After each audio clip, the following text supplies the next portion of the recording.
It's going to be fun, yeah, because I think you got lots of things to share, and I can really I hope sense that. so. Yeah, you have. I think we can Okay, share for good. 3 hours with Okay. with Maybe Jackie. not 3 hours, that's a bit extensive. Okay, yes, let me do a quick check. Okay. Da, da, da. Yes, we are already live. Hi, parents. This is Coach John here from Learning Out of the Box, and today we have a special guest, a mommy, and her name is Jackie. Hello, Jackie. Hi, John. Hi, parents. Hope you're doing well. Okay, so today mommy is going to share with us how to prepare our kids for the uncertain future, and just a brief intro. Probably afterwards can share with us what you do. What I know about you is you're in Edutech and a branding consultant. Mm-hmm. Yeah, so could you share with us like how you end up doing what you love today? Yes. Okay. So actually, I spent most of my career in advertising and marketing. That's actually my predominant background. And I think just in the very recent times, I find that I have a great passion in education. And I think it's an age thing also. It get to a point where I go, okay, do I want to keep doing marketing? All the people so young, half my age, Mm-hmm. like tiring. So I wanted to explore something a bit more meaningful. And I think because coming from the digital marketing space, I thought, okay, maybe I can pivot my skills as a digital content strategist, a marketing consultant. I could pivot that skills to education. And I think what I really enjoy about the journey is also learning a lot myself. So I think pivoting all that, how do you take education from a face-to-face to using tech tools? I'm not saying I'm a guru, but I think it's that strategic framework to take the clients through. Why are you doing this, and how do you do that? What are the tools out there, and guiding them through the strategy and the implementation of them. And when a lot of people think about education, you think, oh, school. You mean like school? Or no? But actually, adult learning is also a big sector right now. If you see Mm-hmm. recently, government pump in a lot of money, because I think the future, which is links back to our discussion today, is going to be quite uncertain. So what we learned in uni probably 15 years ago or 10 years ago is not going to be relevant. Every industry, every single industry is disrupted. Education, which I think up to COVID was still quite hasn't been disrupted that much. But since Mm-hmm. COVID, if you look at where we started in COVID, where the circuit breaker happened, to now, what our kids are learning, what ourselves are learning, how do we communicate, that has changed so much. So I want to talk about how, and then we are struggling to even keep up, right? Then how do we lead our children at any age group, from as young as 2 years old to primary school to secondary school? I myself have a 16-year-old daughter. So that's Mm-hmm. been very interesting, because she legit thinks that she knows more than me. So how, as a parent, do you guide your kids thinking that they think they know better than you because they know all the top YouTubers, Yeah. TikTok, they follow every dance, they know all the coolest channel. You never even heard of these people, right? Yeah. So I think, how as parents do we navigate that, number one, for our children, and how do we guide them? Because there's also cybersecurity we need to worry about. I mean, be it people hacking into that, there's also obviously the scary sexual predator. If recently, I don't know if you guys follow, like Dkosh, this influencer that's followed by a lot of teenagers and young kids, is being sued now, or being reported for sexual harassment of boys. It's the So NOC guy, right? I think when you say about the yes, name, it so I suddenly think he is part of, but sounds familiar. recently after the incident, they took him out. As Yeah. in, because obviously for branding and clients and all that. Yes, so yes, he's the NOC guy. So Mm. I personally don't like his tone, even on his channel. Mm-hmm. Yeah, sorry, I think I went a bit into the topic already, but so that's what I do. So now I do a bit of consultancy for clients trying to do their marketing in this very challenging times. I also help clients pivot to Edutech, and I'm also doing some training myself, predominantly in the digital training, like how do you train online, best practices and all that. Great. And I know that, and you know a lot of things because I can hear from what you shared during the first 5 minutes. There's so much questions to ask you. Yeah, probably I think for the parents to understand where you're coming from, edutech seems to be a very big word even for me. Like, Mm, and then also you mentioned about the edu apps as well, and maybe you can help us to understand what does edutech means, and also what are some of sure. the platform that parents Ah, probably can use now to better to help their children to navigate the education field? Okay, so I will basically Edutech is using tech in education, in learning. So sometimes they call learning tech.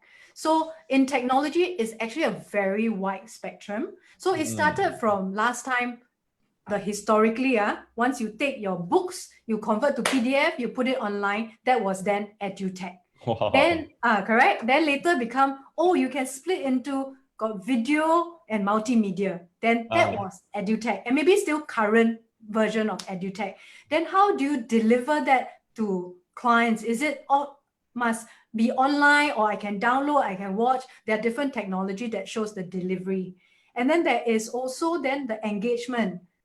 There's sometimes now there's gamification, there is virtual, so there's multimedia, and then there's also now AI. So AI is an interesting one because why AI? Why need AI? So high tech, need or not? So the idea of AI is not just understanding. A lot of us know AI is like robot, the robot knows what you're doing, but in a way it is, because I see how a child engage. So for example, you watch 5 minutes, maybe you need them to type in something. By 5 minutes, it goes slower and slower. And then you do assessment, then they can say, okay, this one, how many topics? Maybe each worksheet has 20 questions. Each one is tagged to a certain topic. After you do 5 of those, you know what subject your child is strong at, what subject they are very weak at, where you need to dial up on. And because the strong subject, then maybe don't need to pay so much attention, right? And also, the interesting one also, then what is using AI to do assessment?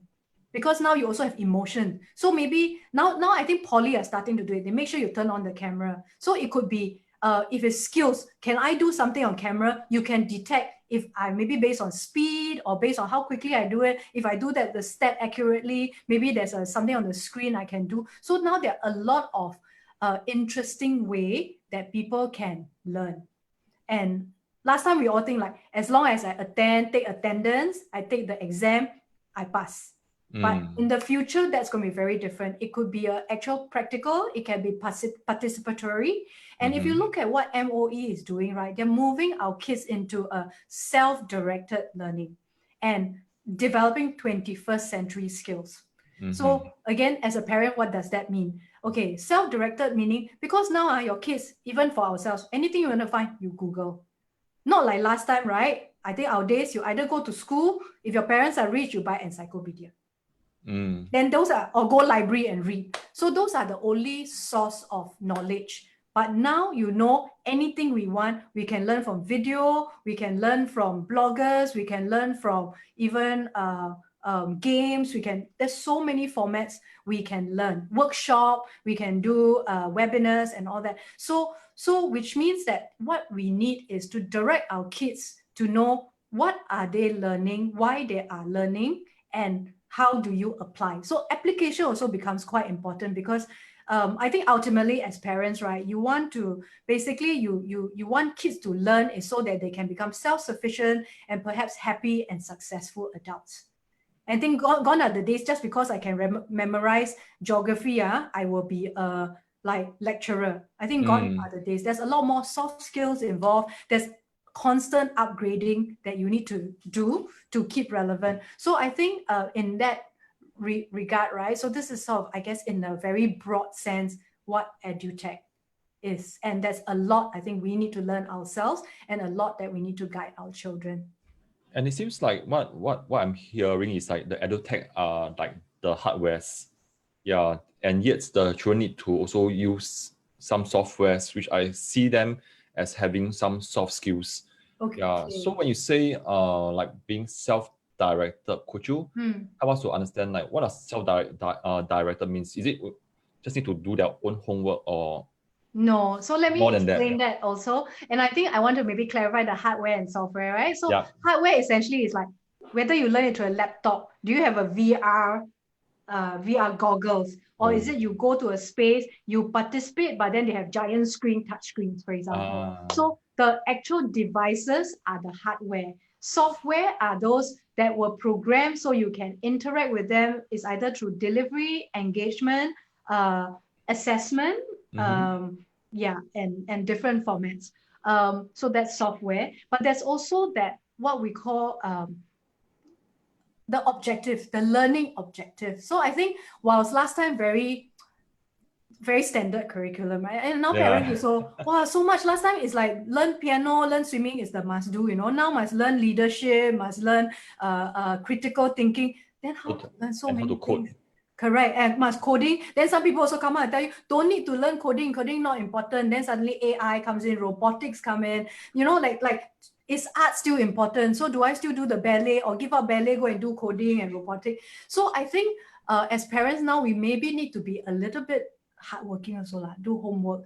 And I think your idea is as a spread of what they learn, both in school and out of school, and how you support them, give them that balanced life skills, like so they need knowledge. So that knowledge, how do they then learn the knowledge? Just because they subscribe to certain channel, but maybe like my daughter, she'll learn science from YouTube.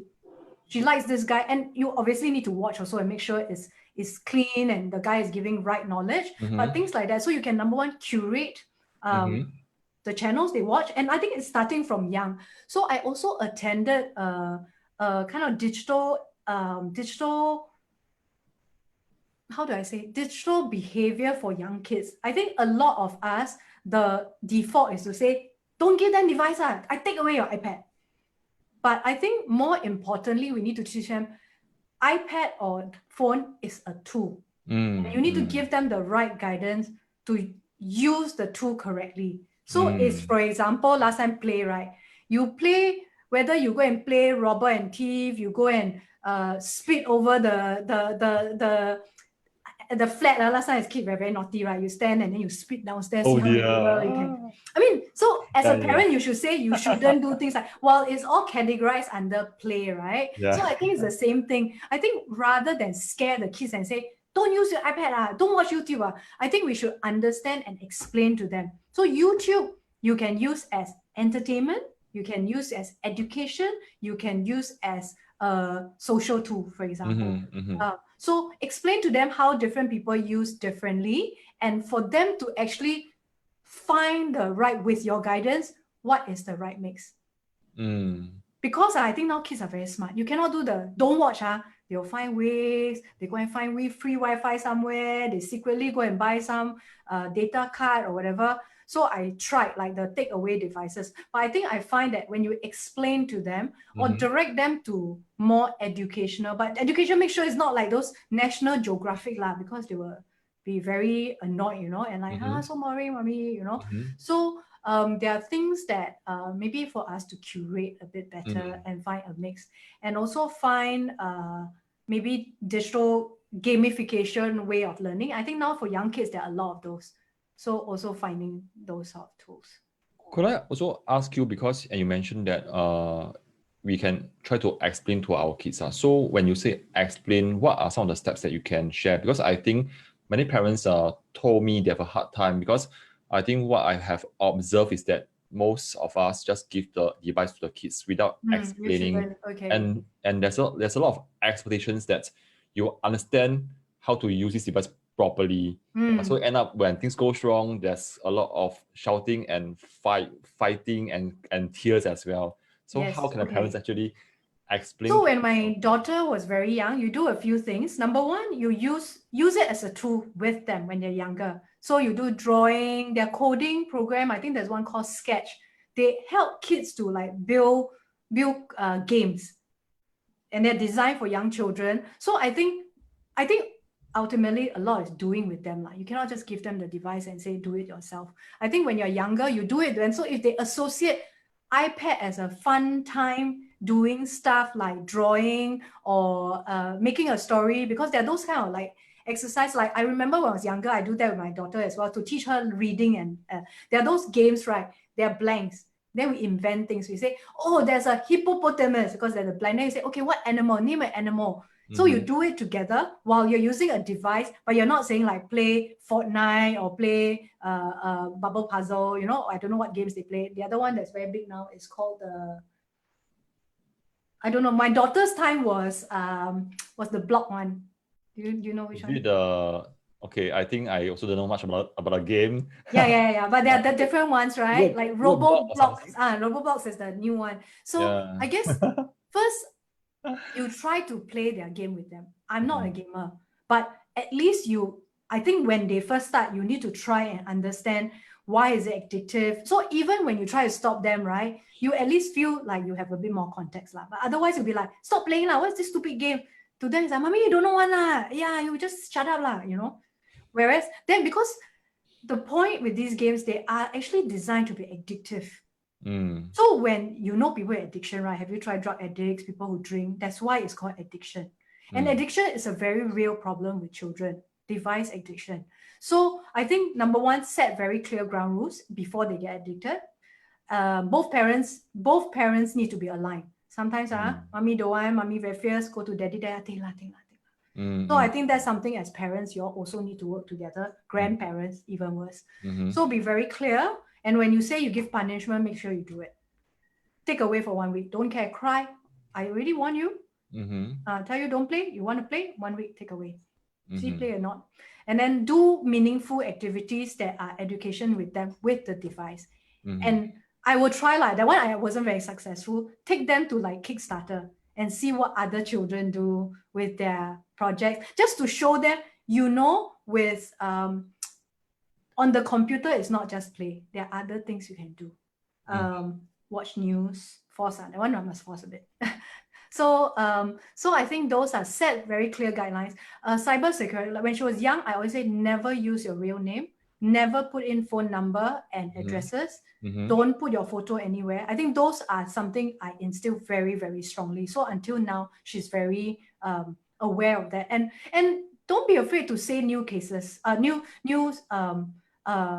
reality. So you say there are kids who get kidnapped because the man can find this. I mean, obviously when you're young, you probably don't talk about sexual harassment and all that, but you can say, then you put your address, the guy know where to find you, they follow you to school and all that, which are real cases. And you can find newspaper article, you talk them through it and explain why you don't do it. So I think rather than, explaining, I think kids, because they get so much information online now, right? So when you give half-baked excuses, they just go like, I don't know, just ignore.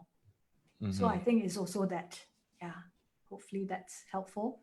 When you say ground rules, can you share with us what are some of the ground rules that you set for your kids, so I can also learn? Locking computer is but start young lah. Don't wait until too old already. Then they get very angry because by then they are sort of addicted, right? So young, be very clear. Young as in how young? 3 years old. 3 years old. I mean, 3 years old. My daughter actually didn't use a device till maybe about 3 lah. I know some parents start a lot younger. But then when you don't use device, suddenly it becomes a lot of hard work to do activities with your children, right? But I think it's one of those things is, as a parent, you make that call. What is the right balance for you? And then be very clear, and those grounds rule, amount of time, what are the websites. So there are also programs where you can lock certain sites so they can't access. I think more effective for me, explain what is bad content. And what sort of effect, even when they're young, just explain, because I think I don't know how you explain, but like negative content, what happens when you consume too much of those, as much as you can, do a bit of research. At least I think having real conversation with the kids is important.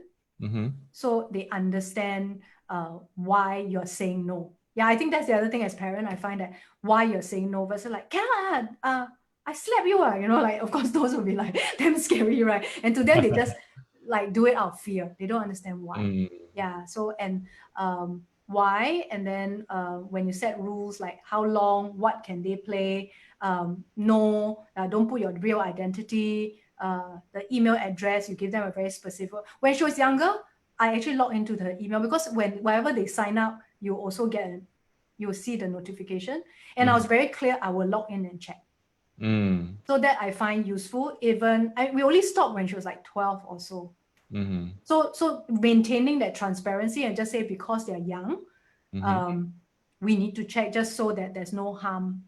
You don't get into harms get people attacking them or till it's too late. Awesome. Yeah. And I can hear that you actually have quite a lot of things that you can share. And I also want to ask you, like, because I think a lot of our parenting style is impacted by how we were brought up. So could you also share with us like how you were brought up? Because you shared with me that you grew up in a very strict family. So I Yes. would love to hear that. And how and I think that because I can also hear that while you were raised up in a very strict family, but at the same time you're trying to give some freedom to your child and also have slightly different parenting from what was practiced by Yes. your parents. Correct. So how do you struggle, and how do you actually do the adjustment to suit your own family because this Okay. is your family? Right. I think it's okay. I literally grew up in a Chinese educated family with very strict parents Mm-hmm. and a tiger mom. The the but I guess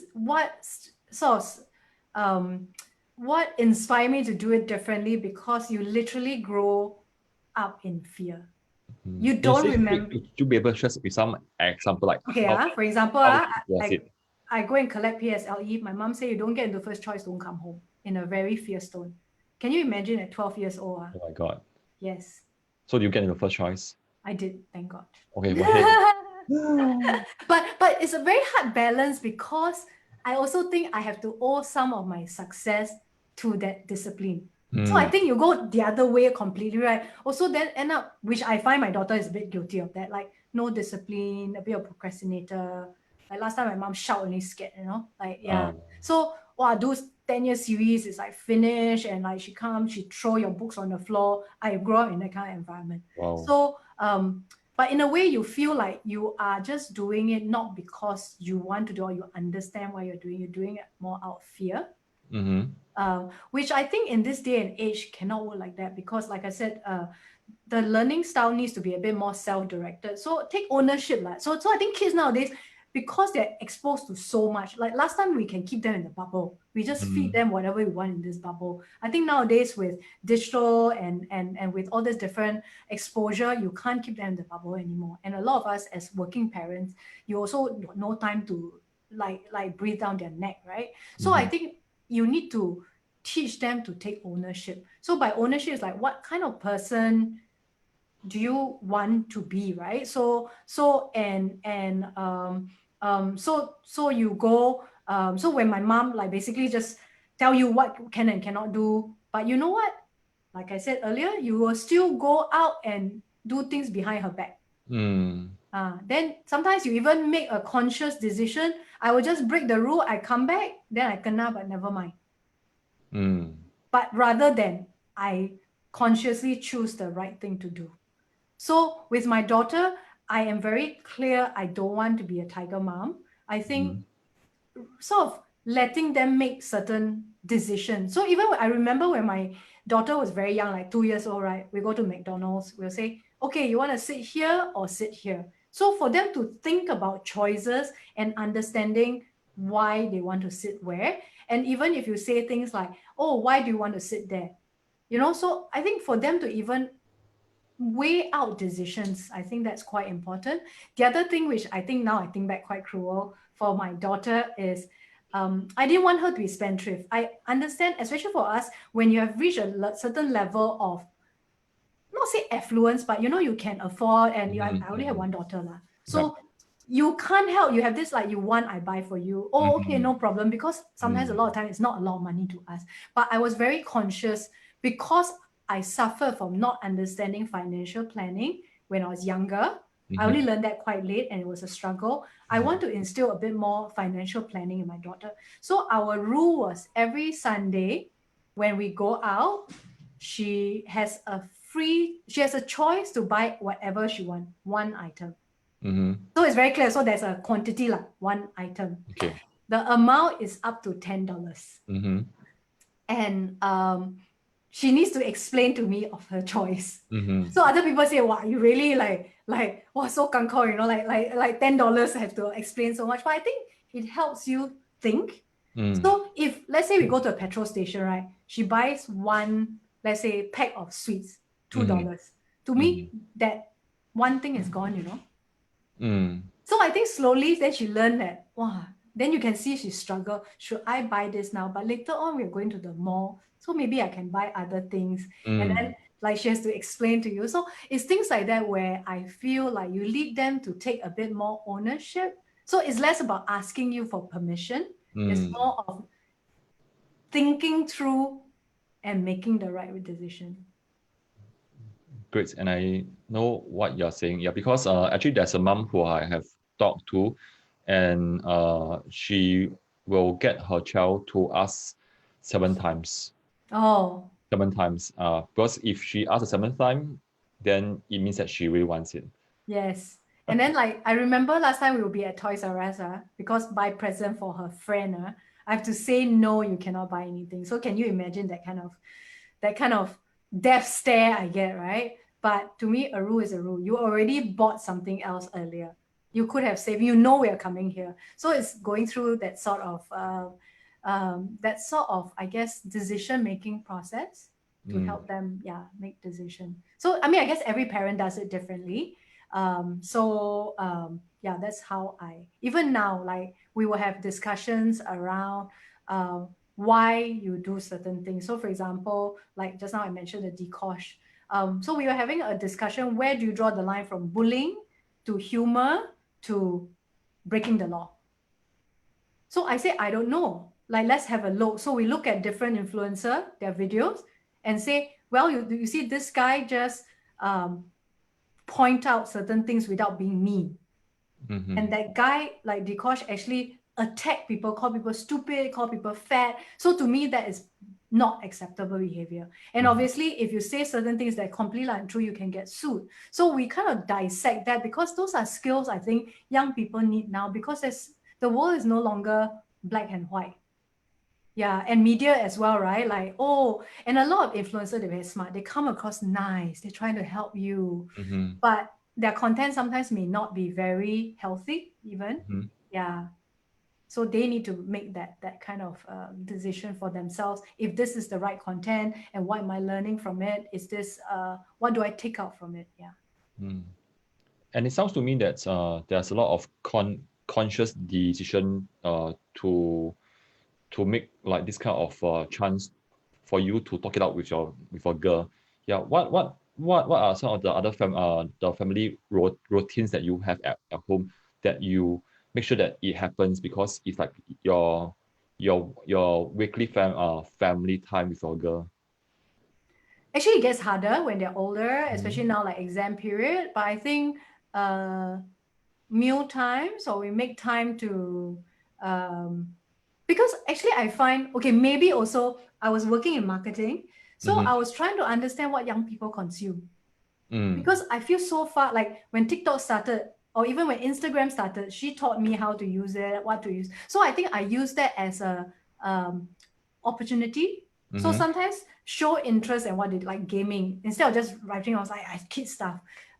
Ask them why they're doing it, and maybe they can teach you. So I think I find that a good way, and then give them the opportunity to explain things to you as well. So it feels like a fairer exchange versus like I'm the mom, I'm right all the time.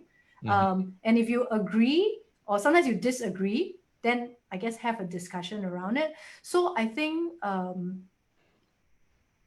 as parents, you want to talk to your children, but sometimes people leave it till too late, then the kids don't even want to talk to you. And as they grow older, it gets harder. So I definitely encourage, start young. I mean, I think all the kids go through the why, mommy, why. I think that stage is the hardest. You have to steel yourself and try to go through that and still be supportive and engaged. And I think it's that whole take interest. I find, maybe because I have a girl, talking to her about her friendship problem is very interesting, because you, number one, can understand how she thinks and what kind of social struggles. And I think if you keep that open conversations, you learn more about their lifestyle, and you can better guide them as well. Because if you don't, or all you do is scold, like my mom, I won't talk to her. Even up to now, we struggle. We don't have a very open, like chatty relationship. It's pretty functional, but I think that's quite typical of family of that generation as well. Like their expression of affection is eat more fish. That kind of thing, right? So I think, like you said, consciousness. So I guess consciously doing that. And I don't do it well all the time. Sometimes when work gets busy or whatever. But I guess try like make time or find opportunity to ask questions of what they're doing and what they're learning. I think saying you don't understand, even like her math and all that, like, oh, I don't understand, like explain it to me. So get them to explain to you, even when you don't understand, right? I guess them explaining it helps them process as well. And I think if you keep that balance about like parents don't need to know everything. And even not knowing things doesn't diminish their respect for you. I think it's finding that that ground, that balance. And you need to start that young. I mean, she always tell me that's why I put down rebel mom, because when she was younger, she used to tell me don't come to school and volunteer. Because as a parent, I don't fit into the model mom image. You know? She's like, you won't know. I mean, you see things, then you will like talk to my teacher. Yeah. So I'm a bit of the vocal and will ask question kind, which sometimes can be a bit atypical of those moms who volunteer and all that. Yeah.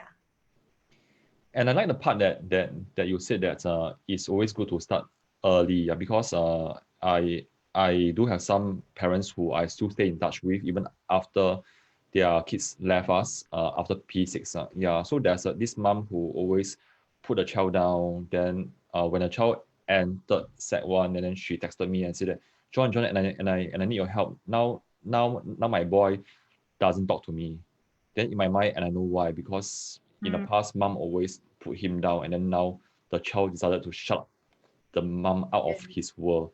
Yeah, so I was want to hear from you, like, what are some of the things that you did in the earlier years when your child was still very young that you feel that it has served you well, because right now your relationship with her is stronger?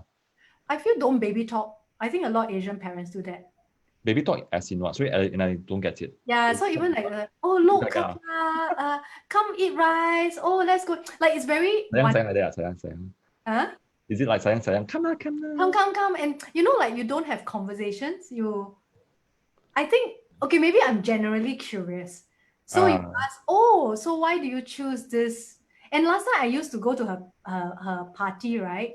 Then other parents come. I actually prefer to hang out with the kids because I actually find them more interesting. Then he was like, okay, do you want to choose the red balloon or the blue balloon? And they were like, no, I like blue because I'm a boy. And like, yeah, you know, but even for them to express that, right? Like I said, even the whole, like you choose, like go McDonald's, like, see here lah, here nobody.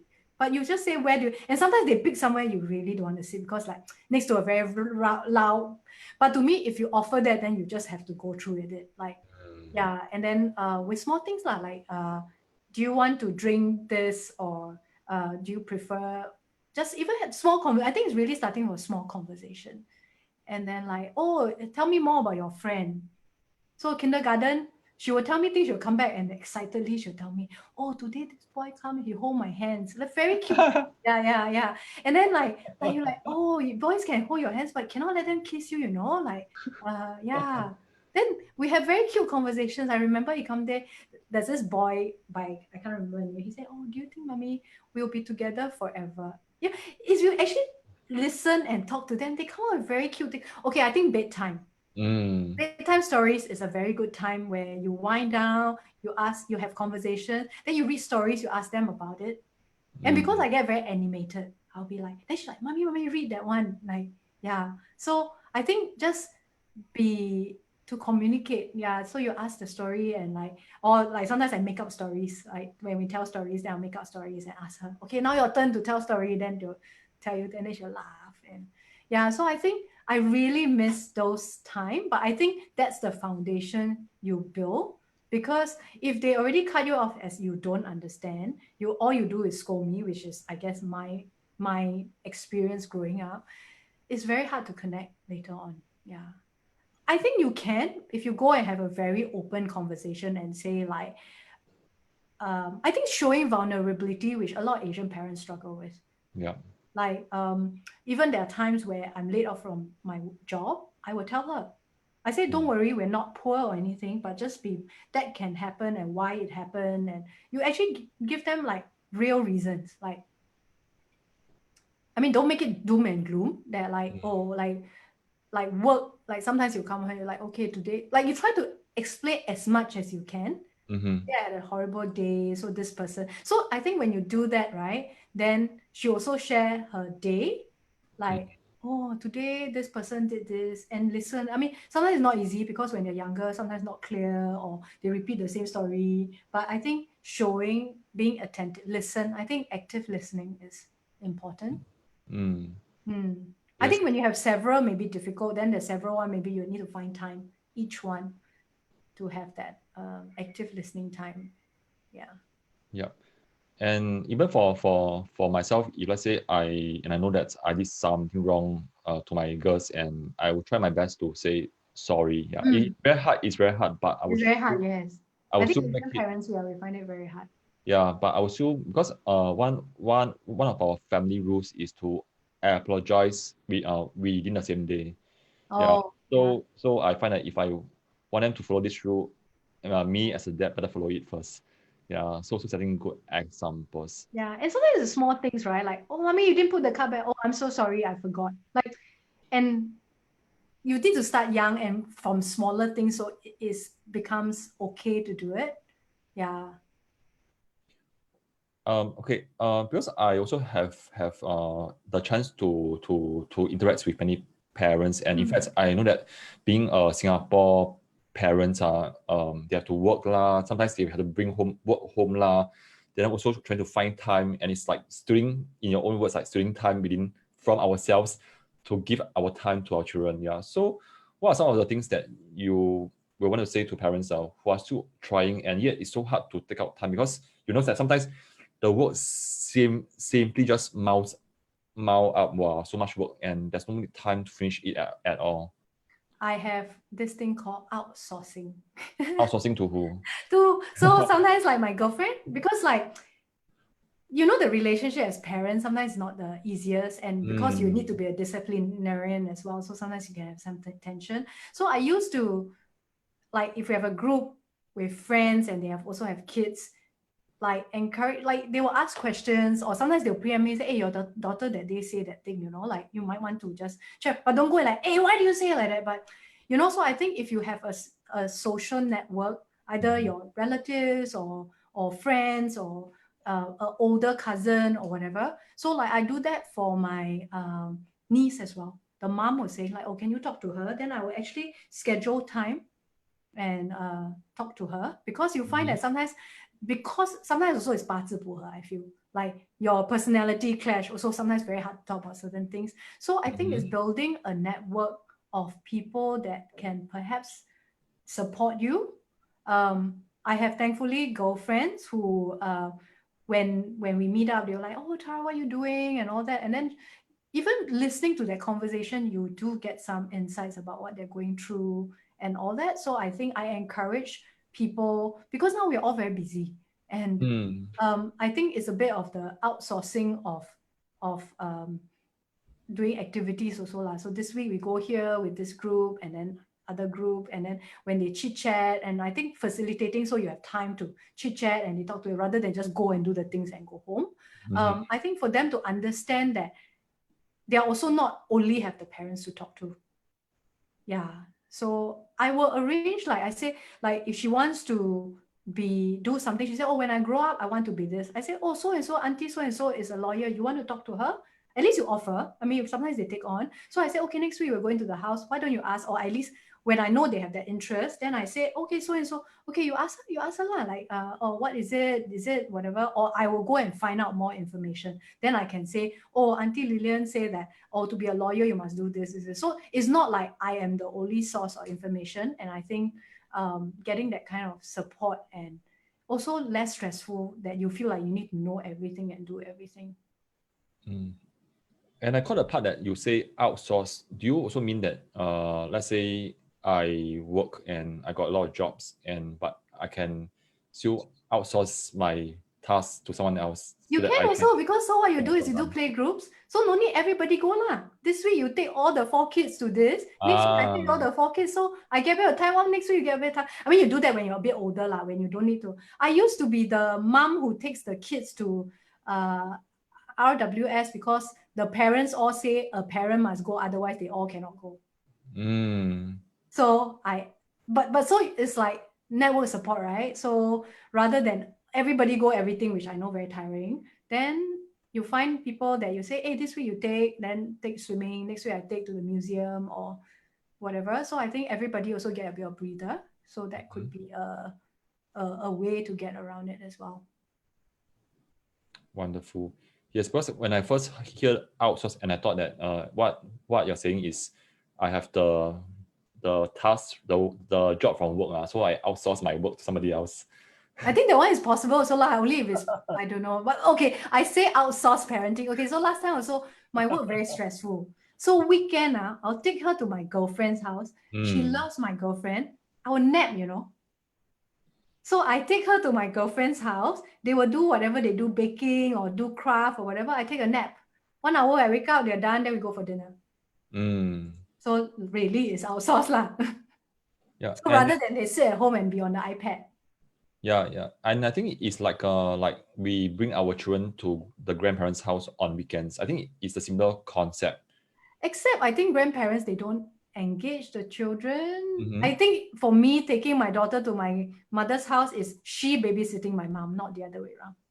I mean, obviously they also spend time together, but I think it's actually more fun for my mom than the other way around. But I think with my girlfriends, a lot of them, they love kids or they have cool hobbies that they do. Or I used to do play groups. So the kids will come, then I'll do things like, today is a spa day. So they come, I do their nails, tie their hair or whatever. So you make it like a fun activity. So I think then some other parents will return the favor, right? Yeah. Okay, and I realized that I also have little time left, and I still want to hear a lot from you because you know so much stuff. No lah, it's all from experience. Try, experiment. Not everything. So I better jump in because and you mentioned that the future that our children will have is going to be very different from future that we think that they will have. Yeah. So in your own words, what's kind of future that our kids will experience, and how can parents right now, in a sense that because children have to go back to school, and sometimes things taught in school may not be preparing the children to the best that they can. Yeah. So how can parents really come in, especially when time is so tight? Yeah. So probably can share more on that. I think instilling the lifelong learning concept. So either it's through very structured way of learning, or encouraging them things they like, they will just find ways to learn, and I guess instill different ways of learning. And then encouraging them to explore knowledge. So like during circuit breaker, my daughter started cooking. So I let her make a mess of the kitchen. But even the experience of going through it, and she didn't learn from me because she didn't want to learn from me. She learned from the Korean YouTubers. So I just don't see like she just go and cook and then she serve, and then I'll come in and say, oh, the rice is a bit wet because you didn't use overnight rice or whatever. So I think we see ourselves less of a have to teach everything. Now it's just like maybe have that discussion of, oh, so you want to do this, how to support them to learn the things they want to learn, whether it's a skill. So when she was younger, she would like to sing. She at one point wanted to be like all girls are a K-pop star. So we went and take singing lessons. So rather than say, no lah, don't be stupid lah, you cannot make it one lah, how you think. So to me, it's like, even if I just pay for 3 lessons, to me, it's like for them to know that if you want to explore something, you need to go and learn something to achieve. So I think for me, it's mapping that out in their mind. How do you gain skills? And what is the path to achieving that goal? So be it, I want to be a musician, so first must learn an instrument or be able to sing, right? Otherwise, you could sit at home and how to become a musician. So I think it's maybe that understanding of breaking it down. So for example, she was trying to apply for DSA, although her grades are not very good. We sit down and we go, okay, so what are the other skills you have? Can we write it down as, and then she did get an interview, for example. So, and to me that is exactly like interviewing skills, job application skills. A lot of kids, until they go to, then like don't even know where to start, how to have interviews and all that. So I think there are a lot of things, even just explaining them to them. Oh, today I went for an interview. What does that mean? Like, oh, so like, then sometimes we'll do role play. Like, okay, we try. Okay, so imagine you're this. Then when she was younger, and now she won't do it with me. So I think maybe creating either role playing or situational, imagining certain situation, or helping them map out. If you want to be this, you want to know this, what do you need to do? What are the avenues? And I think being open-minded also, what those avenues could be maybe even just learning on YouTube. So if you see this YouTuber, so how do you think she makes her money? And she's quite good. She will tell me, oh, now she's doing so well. She get her advertising this. And in fact, she managed to dissect the whole K-pop business and tell me how they strategize with these big groups and how they make money in the different markets and how they front different singers in different market to draw the crowd. So things like that. So for me, maybe I'm just biased, but I think things like that, these are very important sense-making, criticals, like even just understanding beyond just you have to do this. This is algebra. This is geography. So in fact, I remember when she was younger, I went to school and I tell the teacher that they are crippling our children with our education system. I think he was very uncomfortable. So you can see why my daughter said, please don't come to school, That one was one-on-one lah, so I didn't say it in public. But basically, I told the teacher at the parents meet teacher, I say, I am seriously concerned because what you teach them is rote learning. How are they going to be flexible and be able to make decisions and make sound decisions when they grow up and all that? Then he goes, I understand. Yeah, but you understand we have like he was trying to as diplomatically to like tell me enough already. Okay, you may go now. But I think that is very real. So I think as parents, you cannot just rely on school to teach them because you must understand. If you read any kind of studies, right, 30, 40 people in one class cannot be effective, right? Because there's so many different learners profile.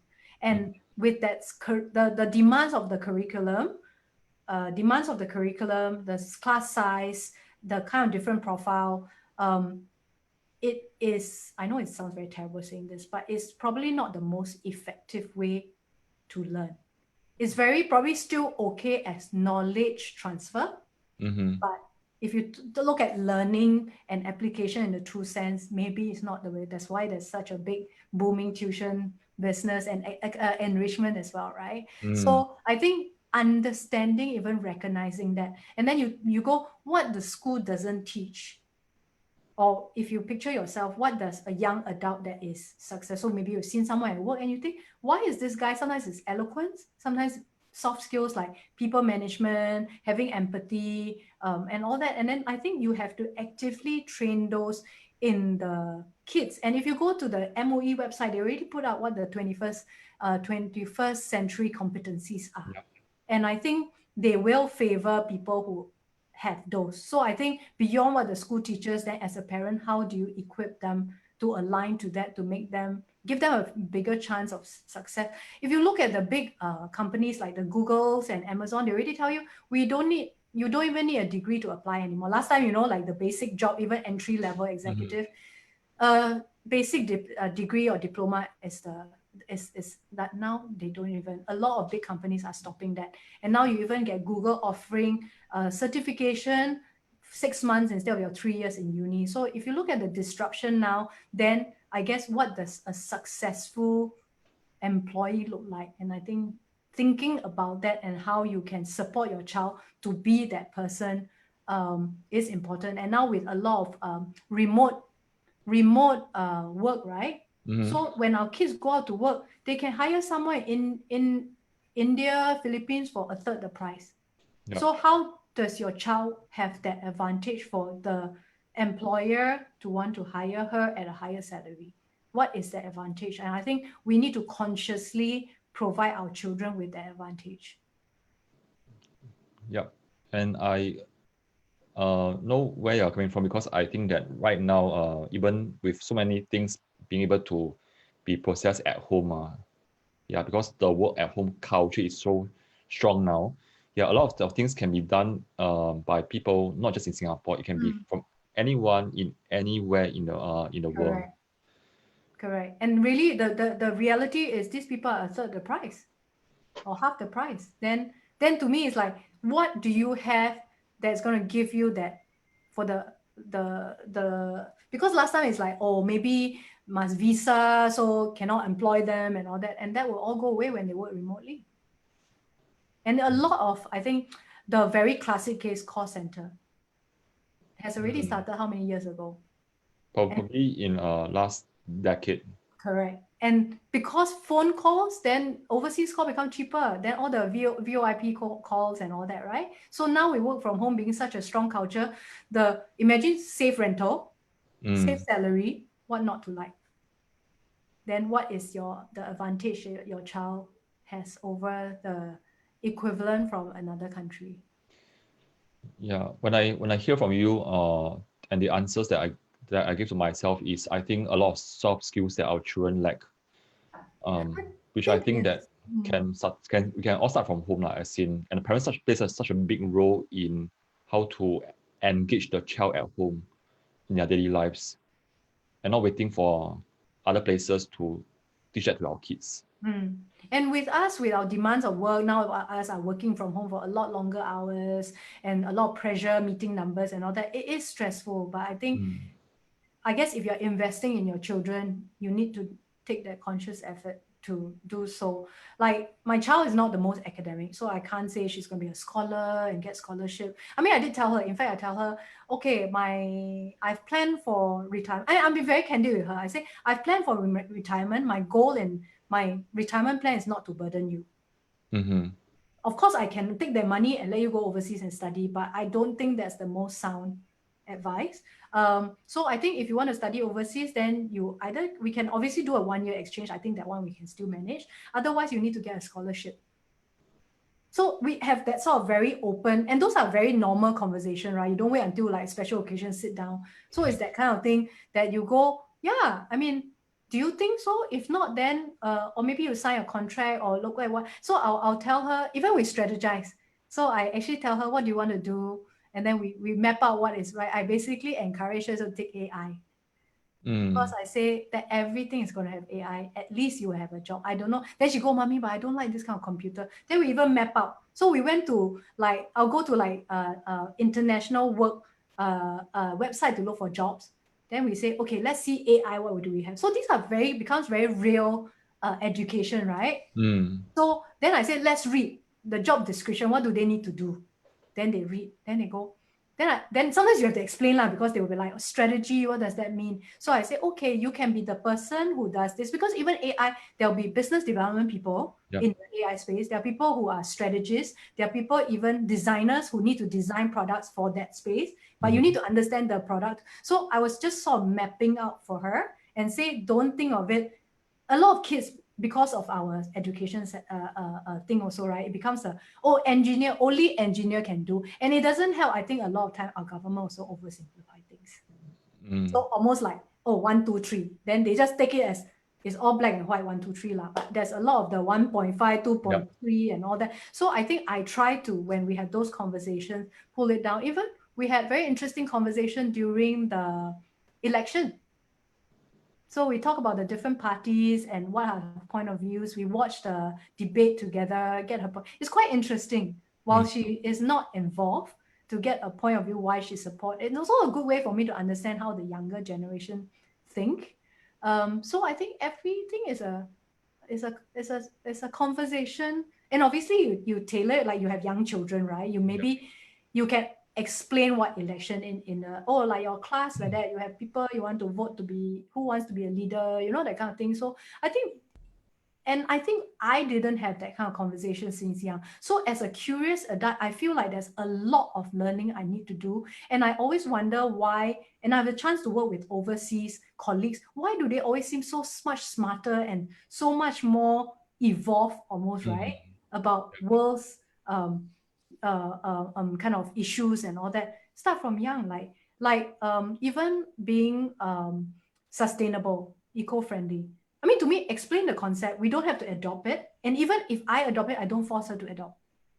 I will say, I'm doing this because of this, so it's up to you. But obviously, if I prepare meals for you, I will take those, but then it's up to you. And then ask her what are the impact and talk about like even bigger picture of that, because like even out of that topic there's a lot. So I think once you even daily start to have this conversation, you are actually giving her a much broader viewpoint of the world. And I think that given the world is getting more remote and all that, those will help the child give them a wider perspective. And I think that will help them be able to navigate the future better, rather than we suddenly become adult, go out to work. You have so much to learn, right? Plus a shock that they will get. Yes. When they have to blend into the culture of always evolving and innovating. And people don't tell you what to do anymore because nobody knows. It's like you have to go and find out. So like your design thinking and all that sort of thing, right? So I think it's very interesting. And I think if you can dial back, I think for me, I make a conscious effort that she doesn't need to do very well academically, sufficiently well to go through the system without being like that. I mean, like Jack Ma tells you, right? Like when you're the B student, you probably do better. And there's also a whole, they say the A students will be the like CEOs, but then the bosses are actually the C student, and then the B people become politicians or something, or like work for the government, you know, so those sort of. So, and I think if you break it down, it's like, yeah, it's quite true, because the exposure they get to even get to that result, the opportunity cost to be that A student actually comes at a cost. And I guess as a parent, you make that decision if that is, you make that decision. And I think even my parents, looking back, while they're tiger parents and all that, they make that to their best knowledge and judgment. Yeah. And we as parents will do the same this generation, because we don't know what's going to, and the next generation is going to have even more complex world to navigate, right? So we just do our best, huh? Yeah, and it sounds to me in this 1 hour of sharing, the key aspect is to communicate with our children and to make time with and make time for it. Yeah. So right now I think it's almost 5 soon, and I think there are some parents who love what you share, and probably we can give them one key takeaway that they can apply right now. So what we will say to parents, like what is the first step they can take? First step. Can be anything lah. Yeah. Don't be afraid to not know. Mm. And ask your child. I guess talk and ask your child, because I think just having that humility of like, it's okay not to know, and learn from your child. Yeah. And what I hear from this is it's okay to say that I don't know as a parent. And then we can just say, let's figure out together. And I think it's a very interesting journey, because sometimes you find a better solution. And then you go, okay, so why do you? And I think talking them through, they also learn to make decisions. So I think that whole, how do you gather information? How do you then analyze the information and come to a decision? I mean, we all make bad mistakes. I will tell my daughter will say, yeah, last time you did that. And I'm like, yeah, I'm sorry, that was a mistake, but okay. But you turn out okay, so we're fine. like there's no like 包价, you know, like not like that. Wow. Yeah.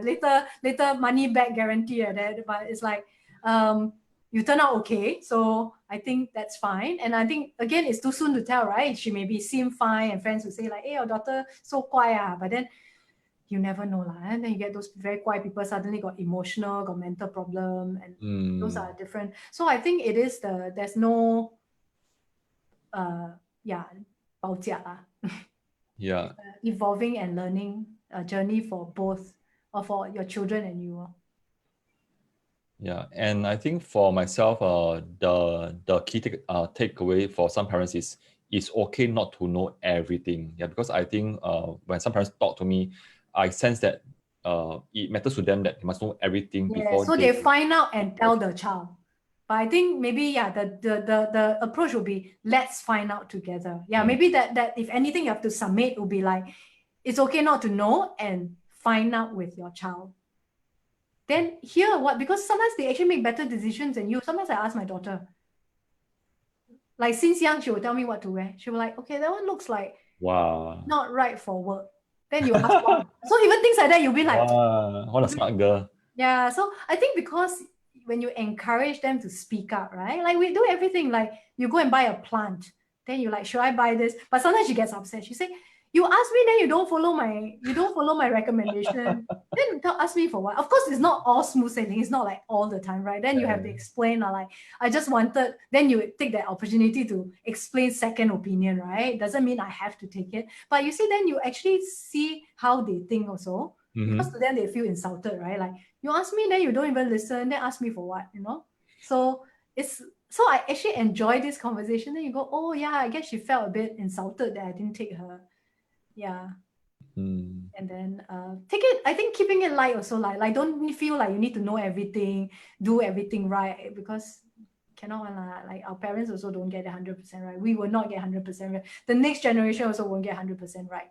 And I think it's up to what you measure as success lah. So obviously those kiasu tiger mom, to them is my child become a scholar is my success, then good for you. Then obviously then your strategy, my strategy will probably not work very well for you. Yeah. Because mine does not whip them very hard to get that academic results. Great. Okay, so right now I also have one last question for you. Thanks so much for sharing, because I think I myself also learned a lot. Oh, thank you. Because I think it helps me to better prepare myself, because I got 3 girls. Yeah, I think 3 people with multiple kids, I go, okay, I don't know how they do it, but well done. But you seem to be doing, you spend a lot of time with help. Anytime call me if you want another session, part 2. I'm quite happy to chat with people, and sometimes you also hear what people do and you're like, oh yeah, actually I can do that also. Yeah. Great. Okay, so it's a question that I always ask my guests to do a wrap up. Yeah, and also you know that we serve a Facebook group of parents who teach their children primary school math. Yeah. Okay. So right now, PSLE is coming soon. Another 5 more weeks, and the children are probably feeling stressed out. Yeah. So right now, if I can invite you to walk down the memory lane. Stressful. I was very stressed. I was very stressed. Yeah. Okay. Wait. Yeah. So as you walk down to your younger self, you meet the 12-year-old Jackie. Yeah. She's so close that she's looking at you. Then you can almost touch her. Yeah. So what will you tell the younger self? Can be anything. There's no right or wrong. Wow. With the tiger mom breathing down my neck. What will I tell my younger self? Yeah, can be anything. And there's no wrong or right. It will be the first few things that comes to you straight away. To my 12-year-old self. Yeah. Probably don't need to be so kiasu lah. No lah, but I have to say, I think that forcing put me on the right path. So I think it's very hard for me to say, maybe communicate more with my mom and be less impatient. I think we had a very tense, because she's always scolding me, then I'll be fighting back. But I think if anything, then when I become a parent, wow, the guilt really get me. Like my mom work all day, after work come home, cook dinner, weekends clean. That time no maid, clean, and then every day 三菜一汤, that kind, So I think when I became my mom, I go, there's no way I could have done that, Yeah. 2 kids. Take public transport, I don't even have a car, no? Take bus to work, come home, take bus, come home, cook already, teach already, clean already.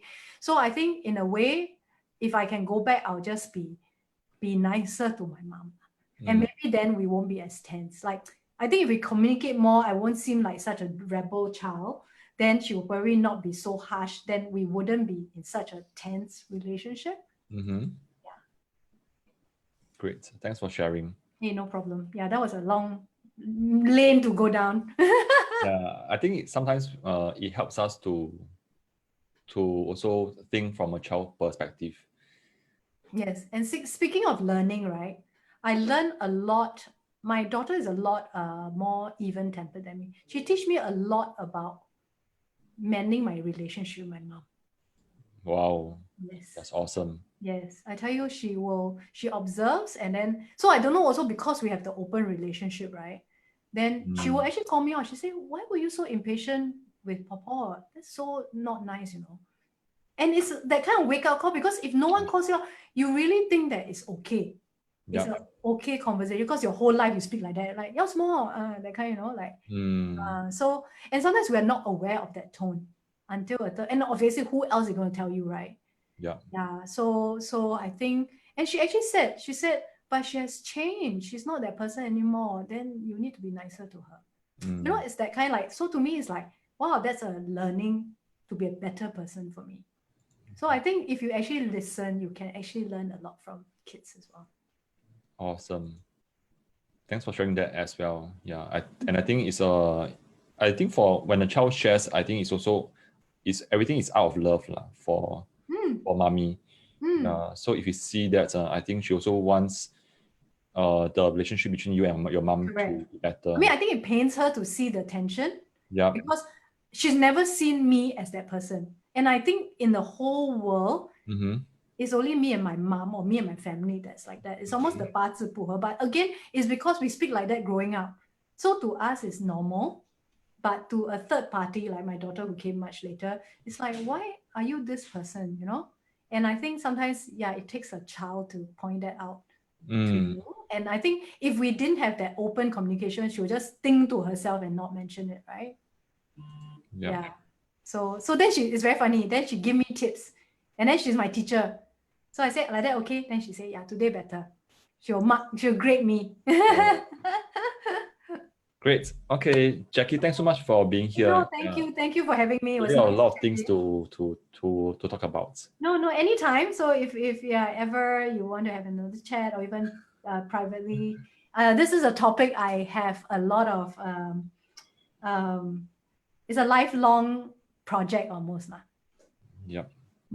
Yeah, I mean, you'll never end, even all the way till end of life.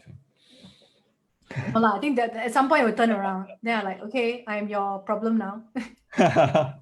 Okay, Jackie, thanks so much for being here, because I also don't want to hold you back. I think right now probably you need to prepare your dinner for your kids. Okay, thank you so much, John. Chat soon. Thanks. And bye, everyone. Bye, everyone. Thanks. Bye. And take care, and bye.